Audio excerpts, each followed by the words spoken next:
I don't know, for some reason or another, like there's like modesty is, I guess it needs to be said because Hashem has given me the words to say. So, for some reason or another, men don't think that modesty applies to them. For some reason or another, men they think that modesty only applies to women. And it's completely wrong. Modesty applies to men just as much as it applies to women. So what do I mean by modesty to men? First and foremost, we talked about the whole issue of skinny pants, skinny jeans. Not allowed. It's first of all, it's livush goyim. It's what goyim wear. Second of all, it's not modest. You're not supposed to show your body parts to the world. Third of all, it looks like Nazi clothes. If you look at, I showed a picture. There's a picture of Nazi pants and skinny jeans. The same thing. So that's. Excuse me. And lastly, also it's bad for reproduction. So that's one. Second thing, as far as the shirts, when people like open up their shirts and like they show half their chest, it's gross. No one wants to see your lion. No one wants to see your body. No one needs to see your body. You don't see Rabbi Vadia walking around with his fur coming out of it. You don't see any Rabbi Akiva pictures with his friends on the beach with no shirt on. No one needs to see your body. That's number two. Number three, the people that are thinking that they're making a mitzvah by going to the mikveh. People go to a mitzvah and they go to the mikveh. Okay, going to the mikveh is not a obligation for men. But if you go, it's good. It's good if you go. Especially if you have friends that are sinners, you work in a place that's full of sinners, you should definitely go to the mikveh. How often is up to you. The point is you should go. But if you're going to go to the mikveh and you're going to be one of those guys that walks around naked, like you're in a football locker room, thinking that it's okay because just guys, you are an immodest person and you have to cover yourself. No one wants to see your body. It's disturbing, it's disgusting, and you should cover yourself. It doesn't matter that there's other men. No one wants to see you naked, even if you're a guy. It's not okay. Yes, it's disgusting. It's awful. It's horrendous. I hate it. People need to learn that modesty is not just for women. Cover your body. Go to the mikveh. Have a towel right next to the mikveh. Cover yourself. You want to go to the shower? Cover yourself until you're in the shower. Like it's complete like ridiculous that you even have to say this in this age. That people just walk around like we're in Greece. Everybody's naked, and it's like, first of all, also, aside from that, why are people, like, it's in a Gemara, Masechet Avodah Zarah. You're not allowed to talk in a mikveh. You're not allowed to talk in a bathroom. Like, people have conversations inside the mikveh area, because, it's a mikveh, there's a big pool, there's a couple of showers, and they treat it like a locker room. They have conversations. Hey, what are you doing? How do you like this mikveh? How do you like this keilah? What do you think of Parashat Shavua? What do you think of Trump? You're not allowed to have a conversation in those places. You could say, somebody says hi, you could nod and say hi and leave, but you're not allowed to carry a conversation. So people have to start learning how to act. You're going to purify yourself, but you're collecting sin at the same time. It's like taking a shower in a bath full of garbage. There's something, So that's why sometimes I see there's a couple of people I see. You see them in the mikveh. It's like I try to go, run away.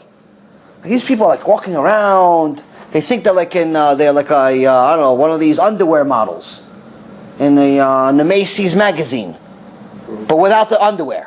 And it's like Hashem Erachem. Come on, the guy wants to talk to me. Say, hey, what do you think of that? Leave me alone. What are you talking to me? Who wants to see you, Bichlai? You're naked, buddy. Go away.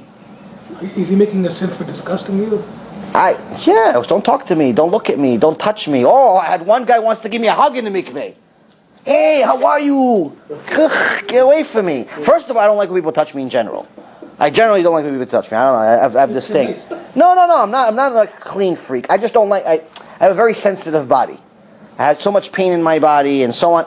In general, I don't, even before that actually, I generally don't like when people touch me. If once in a blue, there's a hug I give to people when it's close, but if you're naked, who wants to touch you? Who wants to look at you, Bichlal? So it's awful, and guys, I don't know. I know guys feel like it's okay because we're all guys, but it's awful. It's disgusting. It's not modest. Please stop. Please stop. For heaven's sake, stop. It's just an awful thing.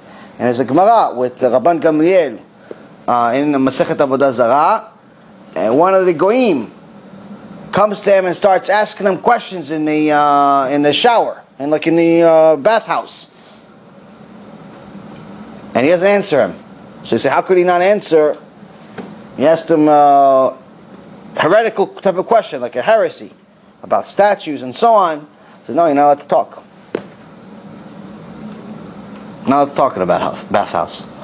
So, number one, if you're gonna go make a mitzvah, make a mitzvah. You need to give Hashem a chocolate, give him the whole chocolate. Don't chew it. Keep the wrapping on it. Be modest. Act like a human being. Control your desires.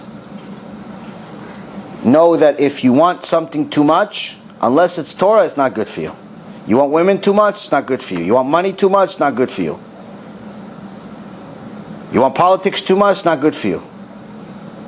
If you don't want anything at all and you're anti, it's also most likely not good for you. Balance. Balance is key. Balance in general on most things is good. The only thing that balance is not good for is anger.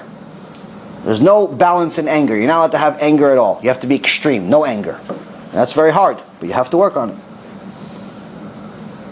So, please, if any of you know anybody or you go to the mikveh, please tell them to listen to this last part of the shiur, because I don't think anybody else ever talked about it. It's an awful thing that people do, and they walk around. Oh, this is the reason why. Okay, Baruch Hashem. So at least, so that's the reason I guess Hashem told me to remind me to say this. I always want to say it. I just never think of a time. Like I never think about it during the lectures because it's not connected to any shiur. Like I never think about it. But apparently today I needed to say it. Do men get rewarded for being modest like the Baba Sali? 100%. 100%. As a matter of fact, there's a Gemara about it. Shaul HaMelech Masechet Megillah. Gemara Masechet Megillah says, why did Shaul merit having such righteous descendants? Because he was modest. Because he was modest. Sali also had righteous. Yes. But Shaul HaMelech was the first king of Israel. There's a difference. All the Avot to Alvaita, we could be even a small token of what Baba Sali was, but you can't really compare Baba Sali to someone from almost 3,000 years ago, King Saul.